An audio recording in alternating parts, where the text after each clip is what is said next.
Hello buddies, I'm RJ Agnesai, grade 5B from Prembats Garden. This is the message from Savitri by Arabindo. A world of lovelier forms lie near to ours. Where undiscussed by Earth's deforming sight, all shapes are beautiful and all things are true. Thank you. Bye.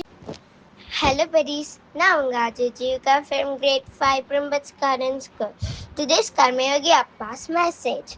A thought reverses on a higher understanding and attitude reverses itself on a vital precipitation of a greater emotion in the opposite direction. For an act to reverse like that without waiting for time to wipe it out, the physical consciousness must perceive a wider, deeper, more intense existence.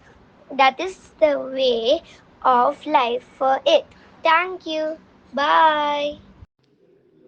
Hi everybody, நான் உங்கள் R G Mahalakshmi from great 7. Thoothukudi famous முந்திரி கொத்து சாப்பிட்ருக்கீங்களா? சாப்பிட்டது இல்லையா? இது செய்கிறது செம்ம ஈஸிங்க.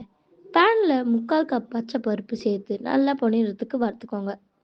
இப்போ அதே பேனில் 1 கப் தேங்காய் துருவல், 2 ஸ்பூன் வெள்ளை எள்ளு போட்டு நல்லா வறுத்துக்கோங்க.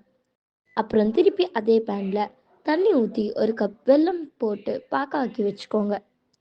மிக்சியில் வறுத்த பச்சை பருப்பு, ஏலக்காய் பொடி சேர்த்து அரசல் பரசலாக்கி வச்சுக்கோங்க.